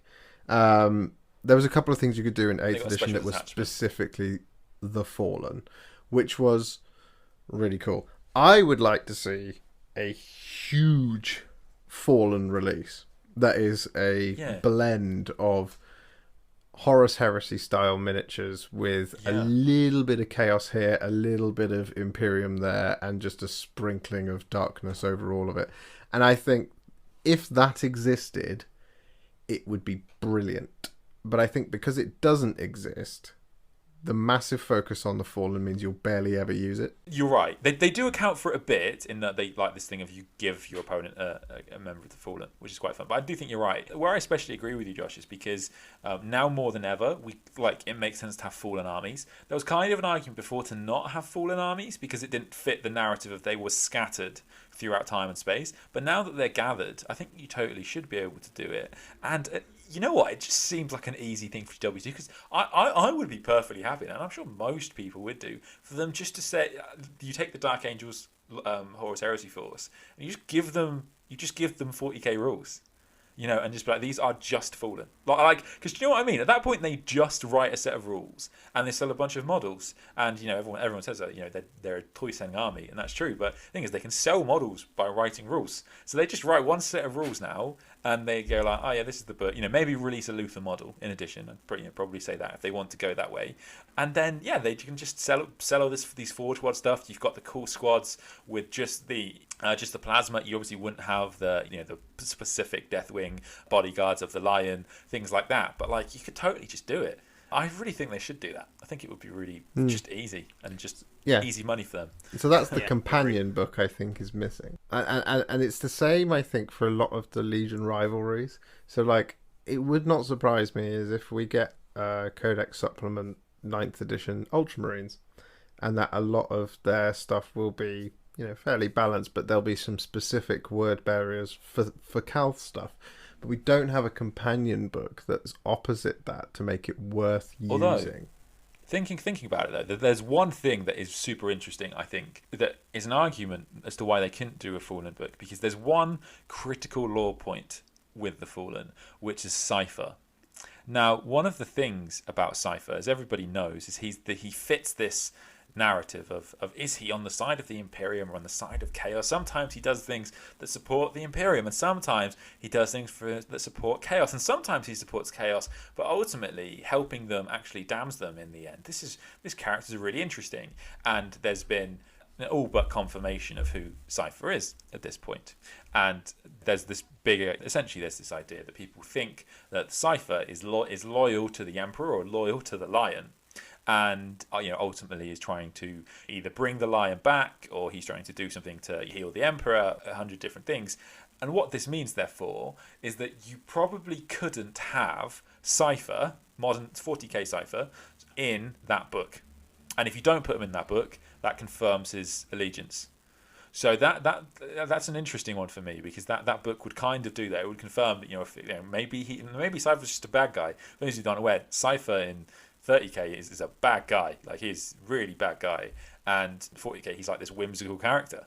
So it would kind of confirm who he is and what he's about. But then again, counterpoint, he could be in there, and you make the Fallen at its core unaligned. If you include Luther, it could still be unaligned, but you could be erring on the side of Chaos. But you basically make it its standalone force. Like, you don't take a Fallen army and then ally in some, Adeptus Custodes because you're fighting your mate who hates fighting combat. Yeah. Same as you don't take a Fallen army and ally in a Bloodletter bomb because you're fighting somebody who struggles against Chaos. You put them as unaligned. You stick them as Luther originally intended to be, only aligned to himself rather than to the Ruinous Powers or to that of Order. So who knows? I would like Codex Fallen to be the thing that moves the Dark Angels along. If it exists, if it's planned, if it's an idea. Yeah, it depends on their plan, isn't it? It's like if their plan is that they've got the Legion of Fallen assembled, and there will be a book or a campaign someday where they bring the Lion back, and the Lion smites that Legion, backed by 1,000 Deathwing Terminators from every Unforgiven chapter. Sorry, across all the chapters. And if that's what they're planning to do, it doesn't make sense to release a range now or a set of rules. But if they're not planning to do that, then absolutely. So it will be very telling on what they want to do if they ever did anything with it. I'm a bit sad that in the Crusade rules, we see the Lion and the Wolf. Yeah, it was always very, very cool. I loved that stratagem. And I also really liked the idea of taking a 50-50 split, 1,000 point Space Wolves Dark Angels list, playing that stratagem on the two warlords of that to just make them a little bit better. They only take a mortal wound, and you can always heal back a mortal wound, didn't they? And it gave them an extra attack and an extra something or other in 8th edition. I always really liked that because of that classic rivalry between them. And I have to say that the Dark Angels were a bit of a shit at the end of 8th with what they did to Fenris. It wasn't particularly Dark Angelsy. It was just, hey, look, we've got a chance here to get one over on our fellow chapters by convincing an Inquisitor that Exterminatus is the only way to deal with this problem. And then the Space Wolves deal with it, and they go, shit. It's Space Marine banter, isn't it? It's like Space Marine pub banter. They're like, hey, Zoriel, what? I got an idea. Yeah, what? You see that Inquisitor over there? Yeah, what, Jeff? Yeah, Jeff, yeah. Well, look, he's had a bit of string. Why don't we go over there, yeah? We tell him that Fenris, yeah, blow it up. What? The Space Wolf's going to be well annoyed at that. Yeah, but it'll be funny. Trust me. Go over. And he goes over and does it, and it's just like a joke just gone way out of hand. And they're like, yeah, we nearly blew up the planet, lads, while we were a bit drunk the other night. That was a bit much. Oh, yeah, you know what, in retrospect, shouldn't have told Jeff that you needed to blow up Fenris. That was a bit much. I mean, in their defence, Sorotarius was appearing in real space, but... and Magnus the Red was there, and they thought that was possibly the best thing that they could do. They were wrong, but that whole campaign is both very, very cool, and it does not paint the Dark Angels in a very good light. But as much as I was banging on Psychic Awakening, they did a pretty good job in Ritual of the Damned, I thought. Yeah, I think so. It was just a classic ending where there's like, oh, we're going to leave and go find the Fallen. It's like, for fun. And this is what I mean about how everything comes back to the Fallen. So we've sort of half stopped the thing, and we've half won, and the Thousand Sons have half won. We're now just going to leave a stalemate here whilst we go off and do something else, because Warhammer 40,000 is a constant series of stalemates, which is so frustrating. It's the most annoying thing about the setting. Yeah. Always. It's why I think I've mentioned on the podcast, if not on the podcast, on House Party to you guys, that I really, really want something significant to happen. And it was on the podcast when I said it would be great if something like Armageddon, the War for Armageddon, finally ended poorly for the Imperium. That would be great. But yes, I think I've asked you all of the questions that we discussed. Is there anything else we want to point out about the book? Well, I think let's touch on some rule stuff. Yeah. Because because Space Marines hit on a 3+. They got a 3+ armor save. Well, you say that, but Deathwing Knights. Yes. Yeah. On a 2+. So there's this new kind of line from GW that factions that have their own dedicated Terminators will get 2+ ballistics, or like body card level status, should we say, like the Death Shroud and the Deathwing Knights.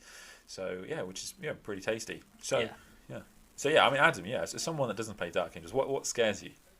Oh, I mean, the Deathwing Knights are a good example, actually. Sorry, I'm moving away from the mic just to grab my book. The Deathwing Knights are a good example.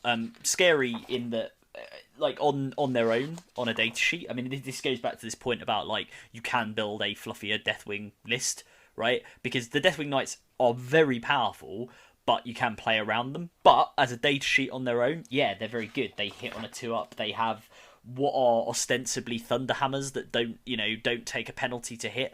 Yes. They've got storm shields, so obviously they have can't be wounded on more than on less than a 4 anyway, and then they have the storm shield on top of that. So they're a very, very good unit. They're also quite cool looking, I should say, as well. Yeah, I think kind of the key thing there. I'm just trying to load up Battle Scribe so I can see the exact points, but I believe it's something like for 20 points over a Thunderhammer Storm Shield, and as Adam says, they're basically the same now. It's like 20 points for 5 of them, and that takes you from hitting on 4s to hitting on 2s. Yeah, it's crazy good. It's a big bump, and it's quite an expensive unit. I don't actually know if I will take them too often, partly because the Deathwing Command squads are just mental. So Deathwing Knights 235, Deathwing Terminator squads are 185, but how much more are they with Thunderhammer Storm Shields? Apparently Deathwing Knights are 47 points per model. And a Thunderhammer Storm Shield is 43. So that's right. 20 points. There's 4 extra points. You go from hitting on 4s to hitting on 2s, which is pretty much always worth it.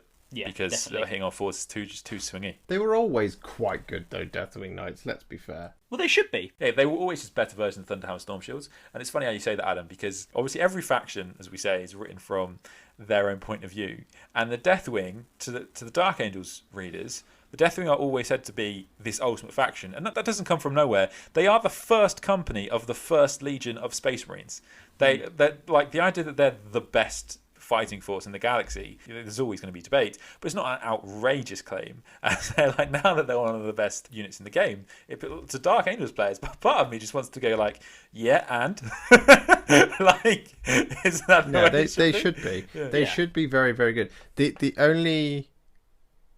only counter argument I have to that is that Grey Knights should be on par. And that's it. Like that, because the Grey Knights are ostensibly better. Like, and the Paladins are ostensibly better because they are.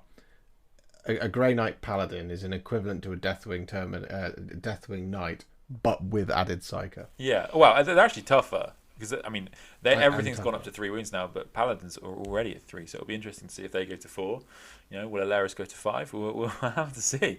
I think the other, just to go back to what scares me nominally in this book, I think it's the ability. I mean, we talk about the Deathwing, and I think the Deathwing and the Ravenwing, of the two, the Deathwing are, again, on paper, the better in air quotes. The Ravenwing aren't devastating. They're a bit glass cannony and they can hit hard, but they've always been able to do that. And a lot, like, if you go first against Ravenwing, you'll kick their ass a lot of the time. Yeah. But yeah, the Ravenwing, I still think people are sleeping on them a little bit. I think they've got a lot, especially when you do that combined arms force. Sorry, I meant solo. I think they have got a lot of play. People always sleep on the Ravenwing. Yeah. Like in 7th edition, people slept on them for a long time, and then suddenly they were everywhere because of the 3+ invulnerable jink save that they had. Unfortunately. I think it was invulnerable. It was a 3+ cover save, which was a bit nuts in 7th. What I was going to say, sorry, to my point, just about beyond the Ravenwing, the thing that, as with people need to, and Talon Master is a good example of obviously a unique Dark Angels unit, which does in and of itself, like the Deathwing Knights, it stands out. But the power of this, as with some of the other codexes, I think actually is built into what you, when I say other codexes, sorry, other supplements for Space Marines, this is very specific to them, is what you can do with this combined with the Space Marine Codex. So the obvious one, right, is the Ravenwing Apothecary and buffing him up to be the Chief Apothecary and having him zipping around, doling out auras and picking people up. He's got the speed that, like, a Blood Angel Sanguinary Priest can kind of do it with a jump pack. Because you can make them the Chief Apothecary, so that's another example of it. But it's that combination. I quite like the idea of Relic Terminators as well as Deathwing. Yeah, they're not. I think that's quite fun. Just because I think Relic. Right, sorry, you should just get the Deathwing companions. Yeah. The Deathwing companions are cool. I think the Relic Terminators though are fun, just because you don't see many Tartaros pattern Terminator plate in 40k. Oh, in fact, what is the Death? There is a unit of Dark Cenobium Knights. Yeah, the ones with the swords and I think it's like a Phosphex launcher or something, or it's like a plasma pistol. Yeah, it's like a buckler, isn't it? It almost looks like that thing the Venatari, the Forge World Venatari models have got for the Custodies. Yeah, it's really cool. That range, the Dark Angels range from Forge World, I think is the best. Yeah, out of all of them, I think it is the best one. There are lots of good in other ones, but that one is just all consistently amazing. All of the stuff in that range is just perfect. Like even the guys with the plasma. Yeah. I can't remember what they're called. They're so pretty, and like the Dark Angels Leviathan Dreadnought. Oh my god! Yeah, the Dark Angels Leviathan Dreadnought is a good looking. I just knocked a bottle over. It's the good looking best of the Leviathans, I think, by a long way. It's just beautiful, and it captures, as I think we were talking about much earlier in the podcast, it really just captures that knightly aspect of them. They look so goddamn knightly on Forge World. It's so great. Like even with some of them have got a bunch of mail shirts and stuff as well, like just poking through. It's just brilliant. What's the point in chainmail in 41st millennium? Yeah. But you can run that. You can run them in your current, as you say, you could use them as Relic Terminators or something, which you can include in your your Deathwing list should you so choose. So there's definitely room for them with the way that the rule set works. But what about you, Ed? What are you, to turn it on to you? Like what are you the most, if you could pick one unit in the book of the Dark Angels supplement that you are most excited about, like to put in your list, because you've already got the you have the collection. What's the one that you just think, right, that is my auto take? Because it seems to me there's a lot of depth in this. One of the things that I was talking to a friend of mine about this morning, I was talking about painting. I was not painting rut. I hadn't got much done recently. I guess I was trying to make a lot of videos and such. But I'm motivated a lot to paint by playing the game. And he was like, well, now you've got your book, have you motivated to paint? And I was like, well, I kind of am. But at the same time, everything in my list I have painted. Because unfortunately, Blade Guards, not that they're bad, they're an amazing unit, but just in comparison to Terminators, I prefer Terminators. And likewise, with Outriders, I actually prefer normal bikers, and I actually just don't take any pure bikers, sorry, the Ravenwing Apothecary in this army. But in terms of what auto take, I think I did mention this a bit when we spoke to Adrian about it. But I have about 1,600 points of things that you would need a seriously good reason not to take. I actually have a 2,000 point list that I really like, which I tell you, I'll go through because it covers a lot of really interesting things, I think. So yeah, definitely go run through it. So I'm a fan probably of Patrol and Vanguard. So I which means that I will take the Deathwing Patrol to give my big blob of Terminators OBSEC, and then a Patrol so I can take some Greenwing stuff, because there's some Greenwing and Ravenwing stuff that you kind of have to take that are incredibly good. So I love the Talon Masters, although I think they do actually have the Deathwing keyword, so you could put them in the Deathwing Force. When I talk through this list, I say my thinking is that I like to build an army.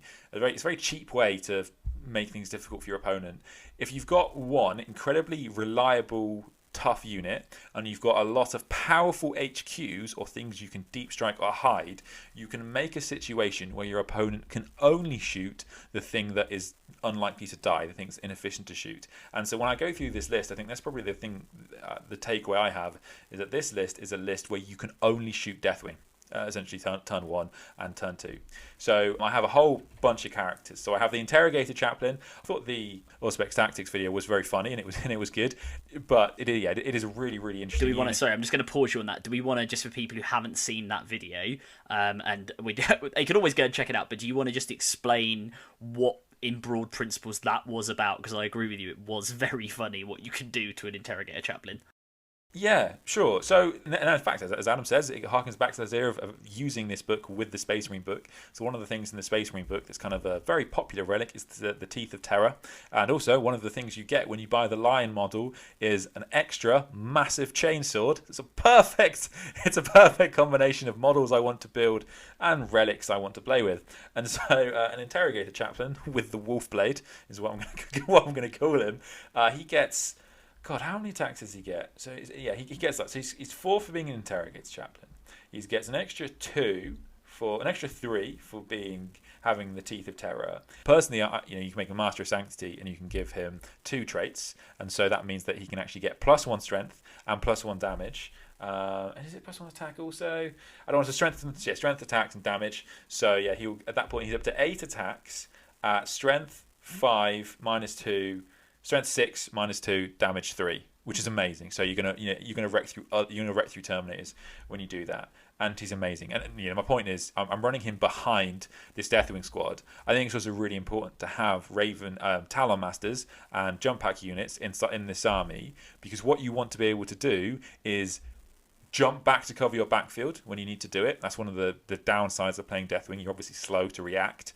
And the other thing is, you score now at the end of the last turn. So if you're going second, it's worth a lot of points of you to take, jetpack stuff. And obviously the other benefit is just being able to go wherever you're needed. So, I love him. Watch that Auspex Tactics video. It is very funny. Goes through, pretty much every single thing you can stack with him. There's a whole bunch, but that was, the main part of it.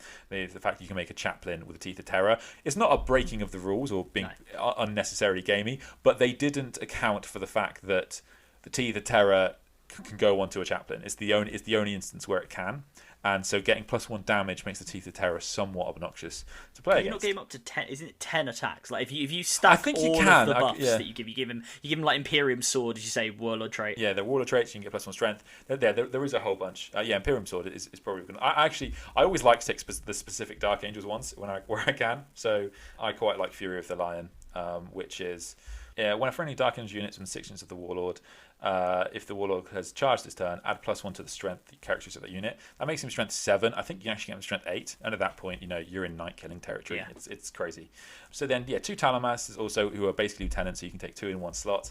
And then I've got Azrael and Ezekiel. Again, I really like Ezekiel just because, although you can take a normal librarian and make him the chief apothecary, chief librarian. You shouldn't, because obviously we have a chief librarian, but also it's nice just to have your own flavorful thing. And he is essentially a chief librarian. He's a bit better in some ways, so he's got a 4-up invuln, he's got a 2-up save, he allows you to get +1 attack even if you haven't charged. He's super neat.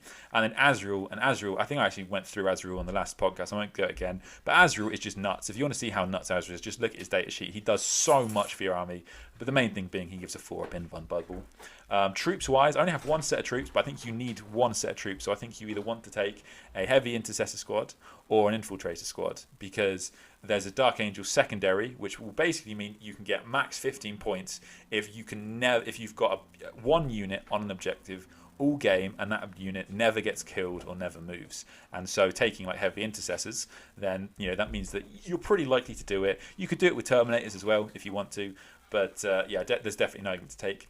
You have to take a squad of Inceptors if you're going to go to take, because Inceptors are mental as anything, Plasma Inceptors, and with Weapons of the Dark Age, which is +1 damage, they are something else there. There's something seriously obnoxiously good. Let's be honest. It's crazy levels of power. The Deathwing Ancient, so this did change from the index, got a little bit worse, but still very good. It's now pick a unit. God, all the ambulances going past me today. Off to arrest the Dark Angels for doing chaosy things. Anyway, carry on. So the Deathwing Ancient, again, this is the one thing. The Blade Guard Ancient is probably the better choice, right? Because he is cheaper, but everything else on my army is Terminator, so I wanted to take Terminator guy. So you have to forgive me that one. One massive squad of Deathwing Terminators. So I just go normal. I just go Power Fist, Stormbolter. I like the Watcher in the Dark for the deny because it's just nice to have. It's 5 points. I like Cyclone Missile Launchers, and I probably would go Thunderhammer Storm Shield on the Sergeant. 2 squads of command squads. We haven't touched on command squads. No, let's Command squads is the same as Death Shroud. So they all seem to have the same ability, which is that you can't shoot characters with under 9 wounds if they're by these command squads, which is amazing because you can just hide them out of line of sight. And then you can do some really obnoxious things with Talamasters, where you can basically put them in a position where your opponent should be able to shoot them, but can't because this unit lives. And then the Raven Wing Apothecary is the final thing. That is genuinely 2,000 points. All of that is just so good. Like, there's not a single weakness in that list. There's not a single unit in our army that I don't think is doing significant work. It's just nuts. It's just absolutely nuts. And that's kind of a 9th edition thing.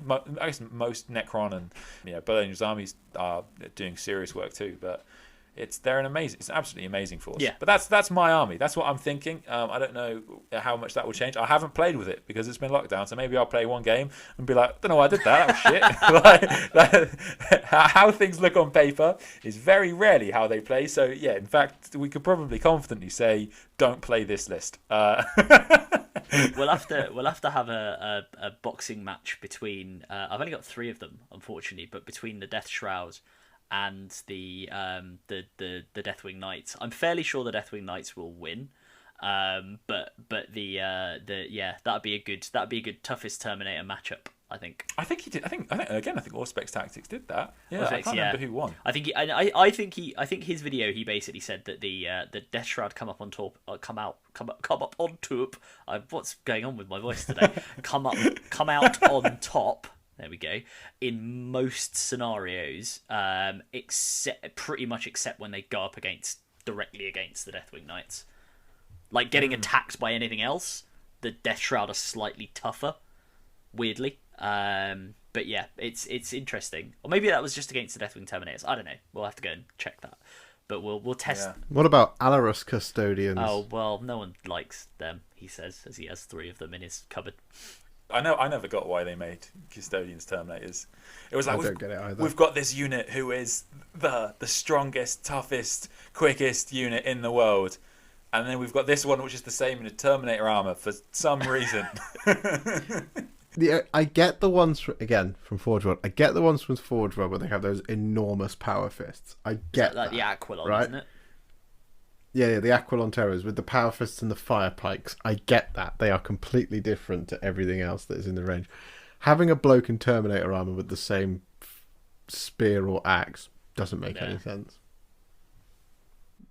Why not just give every Custodian Terminator armor at that point? And you know what? It kind of shows on the game because, don't get me wrong, they've given them different strats which differentiated them, but like stat line wise, data sheet wise, they're so similar. They're basically the same unit. We'll have to have this debate when Quipster can join us. Do you know what? It's going to be fun when the Custodes Codex comes out and we all sit there and just rip bits of it to go, this is the same, mate. Why do you care about that? But no. Now that he can paint his Custodians properly. Yeah, now he's got the proper Shadowkeeper scheme. That would be really cool. If he did start painting them properly, but we all know that he won't. What I was going to say, one minor thing from this book, and you talking about the color schemes has triggered my mind here. I say I can't talk today. I apologise, listeners. Is the successor chapters? You've done well. It's not shown for the last 2 hours that we've been talking. It's the successor chapters page, because I think there's some quite fun ones here. So they've got a there's a mob called the Prime Absolvers, who Adrian, who joined us the other week, likes to joke. And again, I'm sorry, Josh, I'm going to upset you here with a Chaos reference. He likes to make the point that they have what is essentially the Star of Chaos as their chapter logo. It's actually a compass, but it sort of does look a bit like the Star of Chaos, so I can see that. They've also, I quite like, they've got like a purple scheme in here, the Cowled Wardens, who look really cool. Their logo is like a skull with a hood on it. And you know I'm a fan of purple sort of Space Marines. So you're going to come over, Adam. Sorry? You should come over, mate. It's really nice. It's really nice over here. You should come on over. Yeah.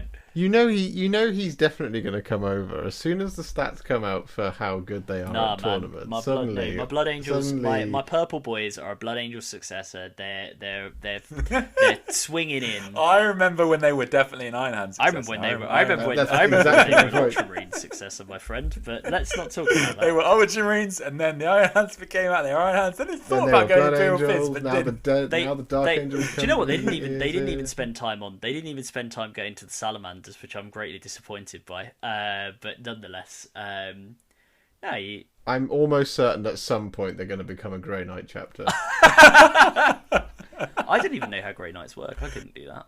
I'm quietly confident that the Grey Knights book is going to be absolute batshit crazy. Yeah, it's probably going to be. I'm really excited for it. Drukhari are going to be good. It's why I'm excited for Drukhari, because I think it will take the heat off, because things will go nuts. But what do you mean I can't score points turn 5? Is that why you can't? What can I say? What do you mean I'm not allowed to score secondaries in turns 1 to 4? This stratagem is called the game winning Vect. It costs me 1 CP and I win the game. Oh, okay, cool. Wait, so I'm out of ammo? What does that mean? Oh, you can't shoot. What do you mean I can't shoot? No, I'm looking forward to it.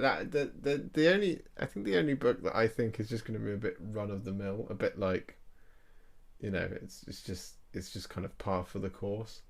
I think is possibly it's going to be the Craftworld Eldar book. I don't think you're going to see massive changes. I'm very hopeful, because I think that, again, rumour mill turning, I'm hopeful that there will be another Phoenix Lord, and I'm hopeful that there will be another... Karandras, isn't it? That's what everyone thinks. I've heard Azraman mentioned quite a few times, and I've heard it's an Azraman and Striking Scorpions, but I don't know anything, so that's probably not the case. I thought Karandras was Striking Scorpions. Yes, but I don't know why. He's the reason everyone talks about him is because everyone thinks he's what's his name, the Incubi guy in the Dark Eldar. Drazar, yeah.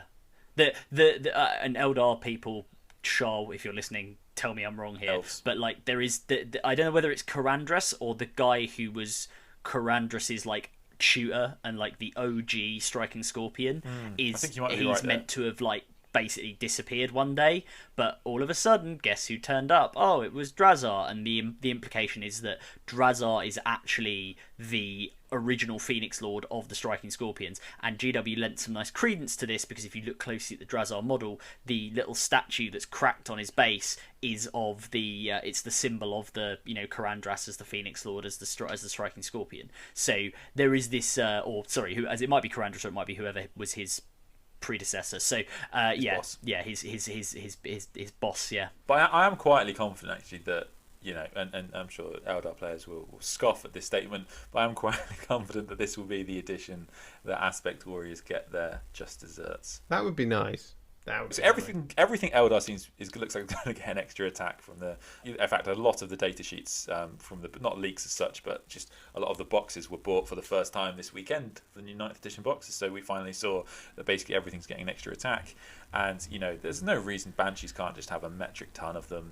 Some of them are quite tough because in terms of like lore wise they're very different, but playstyle wise they kind of do the same thing. Like a lot of them are deep striking and then shooting and all right in combat.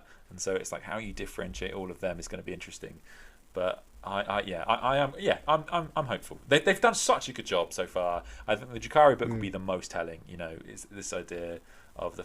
It's going to be Yeah. crazy. It's going to be And they have no absolutely reason insane. to buff Drukhari. Like, Drukhari are not the poster boys. They do not have a load of models that they need to sell. It'll be so fascinating to see what they do for them, and I'm hopeful. It's going to be great. It's going to be a great time, had by all. Yeah, definitely. Yeah. And quite frankly, you don't actually need to be able to score 15 on the primary at any point. So not being able to do that is fine. So now that we're done with 40k, can we spend the next 2 hours talking about all the amazing Age of Sigmar No, stuff? we have to do a special episode on that. Yeah, we'll do an Age of Sigmar episode. Adam, every time I say the words Age of Sigmar, you immediately go no. It's because do you know why? Every Do you know why? time. It's because I really want to get into it, and I have to try and stop myself. That's why. But you don't. I do. You I just do. don't. I think what you should do is in Age of Sigmar, you should pick a faction and just do that one. Literally, it can be your part-time hobby project. That's not like 40k, because 40k is the thing you love playing the most. It's sort of like that, and you've got 1,000 million armies. I think if you came over to the light with me and Ed, because Ed's part of Age of Sigmar Fun Gang, if you just picked one army, just stick with that one, and you'll always have a good time with it. I guarantee. I promise you that you will always have a good time. I've got to admit. Are you still working for Games Workshop, mate?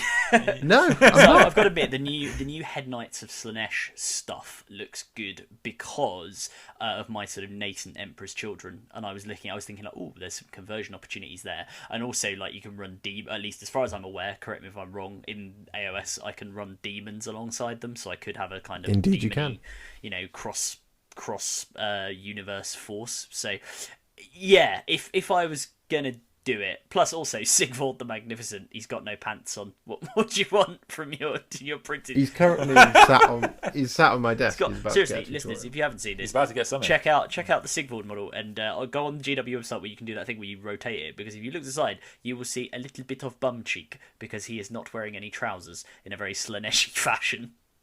He's wearing armor, but he's not wearing any. He's got like You know tearaway. what, I'm I believe in egalitarianism. You know, I want that male bum cheek. You know, I'm all for. Oh it. yeah, no, it's Great. it's a good thing. Good to I see just a think bit it's of bum cheek. hilarious that Yeah. they took what was on the old model, which had the same, and they were just like, yeah, we're just going to upscale it and keep it. It's great. We've been talking about Dark Angels for a couple of hours now, and honestly, there is nothing about 40k that is more exciting to me than Garda's Steel Soul getting a model. I genuinely, I cannot communicate enough to you how Fwa, important Josh. that is to me. Fwa. For people Honestly, who don't know who Gardas Steel Soul is, and Josh can give you the full lore rundown because he likes Gardas Steel his Soul. fucking autobiography. Yeah. You're actually the ghostwriter for it. So Gardas Steel Soul is the model that was announced this weekend at the big preview yesterday, actually, and he's doing the kind of the superhero landing pose where he's like on one knee, he's got the hammer in one hand, the sword in another, cloak all billowing out behind him, just generally looking kind of badass. So if you have a look on the community website, listeners, you will see who Garda Steel Soul is. And it makes me really sad that model's going to get released, and it's probably going to get out of stock, and then I'm going to see 8,000 shit conversions into 40k of it, and maybe 2 good 40k conversions of it, and then there'll be like me and 3 other people who do paint it as Garda Steel Soul. It's going to be so disappointing to see it. But hey, if it sells more Age of Sigmar models and it encouraged Games Workshop to make more Age of Sigmar models, not that they need any encouragement, because the entire of the Age of Sigmar range is pretty far superior to most of the stuff that comes out for 40k in terms of design aesthetic, whatever your preference is. But you know, it's hard to argue with Sigvald versus, you know, insert Chaos Lord in Terminator armor. Abandon the armless. Yeah. Well, I mean, the Abaddon models is gorgeous, but like if you just look at things like the new stuff for the Lumineth that was just announced, if you just compare that with like 95% of the things that currently exist for 40k, it's just like, well, anyway. But fine. Eventually, we are going to do an Age of Sigmar podcast, and I'm not going to host that one. I'm going to sit in the interviewee's chair. And it is nice to have, because that's, you know, I don't play Age of Sigmar. I do have an Age of Sigmar army. I made it like a year ago, and then lockdown hit, so I've never had the chance to play it. But I do see, so I kind of see myself as not an Age of Sigmar player, but I do see these models all the time, and I was like, who the fuck is this guy? What is he do? He looks important. Like, what's her job? Like, and so hearing you talk about it, Josh, is interesting because, you know, whilst I do prefer 40k, I don't think Age of Sigmar will ever come close. I'll be honest. At the same time, the lore does sound like it was well thought through, because, you know, 40k lore is amazing. We are lucky the 40k lore is as good as it is, but like Age of Sigmar had clearly a lot more planning behind it. It had a rocky start, but 40k had 40k had a rocky start. But 40k's as well. been going Age of for Sigmar, 30 years, right? It's got 30 years on Age of Sigmar. And that's why everybody went nuts when they got rid of Fantasy Battle, because, you know, Fantasy Battle had its problems as a game, but the lore of Fantasy Battle was pretty good, and it was well developed, and it had interesting stuff. And with Age of Sigmar, they went, you know, bring the hammer down effectively and start again. And there's still elements that carry across. And yeah, from what I've read of Age of Sigmar lore, bring the Warhammer down. Bring the Warhammer down. Yeah, I missed the opportunity there. But what they seem to have brought across in the lore behind Age of Sigmar does, as I've read it, sounds really cool. So yeah, I think stop tempting me. My gateway drug might be this Cursed City game. It might be the Cursed City game. That I'm almost certain going to get that. If it wasn't for Fantasy Battles and Age of Sigmar, Warhammer 40k would not be called Warhammer 40k, because the Warhammer that all of it is named after is Galmaraz, which is wielded by Sigmar himself, currently being used by the Celestant Prime. Thank you very much. Good night, everybody listening to the Conclave podcast. I'm joking. We'll do a quick sign off now. We'll stop talking about this, because otherwise we are going to go for another 2 hours. Adam, where can people find you geographically? So geographically, I'm located on Earth, on a small wet island off the northwest coast of Europe called Great Britain, and I'm in London. But no, you can find me at ADR Wargaming on Instagram, on YouTube, and on Twitter. Why you got to do me like that? That was going to be the next question. Sorry, bud. You always do this. You get ahead of the interview. You're the worst person to interview. Honestly, I try. I ask you a question and you give me the answer to the next one. It's because I know what you're going to say. Ed, what's your favourite trouser department store? You know what? This is quite telling of the kind of person I am. I don't think I've bought trousers in about 3 years. So you like to take care of your clothes? That's good. You shop for quality. No, I just don't wear trousers. Awesome. Yeah, no. I think that's probably about right. I don't know where I last bought trousers from. Yeah, great. Where can people find you spiritually? Spiritually, in which plane of existence? I am located in London, I guess, and also on Facebook spiritually, and Instagram on the Sandman Hobby, and on YouTube on the Sandman Hobby. Awesome. And Adam, what is your favourite Sunday afternoon snack? So right now, my other half is she's always baking on a Sunday afternoon, and it has to be something called a Nanaimo bar, which I don't know if you guys know what that is. If anyone Canadian is listening, you'll probably be familiar with it. It's basically everything that a millionaire's shortbread could be if it put any bloody effort in. So it's like a kind of coconut biscuit base,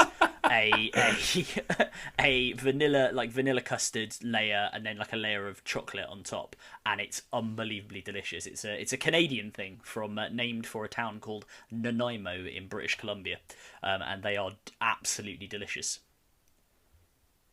There you go. And that, listeners, is really the point of this podcast, to give you a culinary treat right at the end. Thank you so much for listening. I've been the Warhipster. You can find me wherever you normally find me on the internet. I hope you enjoyed the Conclave 40k. They are currently on what are you shipping now? It's not Twitter anymore. I tried to get Twitter started and you stopped shipping it. Where are you shipping it? We've got all our episodes uploaded to the world of YouTube. So you can check us out on YouTube as well, and we will get this episode uploaded fairly promptly once it is out. What's your YouTube URL? Unfortunately, because we've just got one of those really long ones that's not like specific to us yet. But you can just search for the Conclave 40k, and we will appear. Well, there you go. Podcast available in all of your usual places, but you already knew that because you're listening to here. Podcast, you can check out updates on Instagram, you can check out the occasional update on Twitter, and obviously you can send these guys hate mail. Thank you so much for listening. We've been the Conclave 40k, and we'll talk to you again very, very soon. Bye.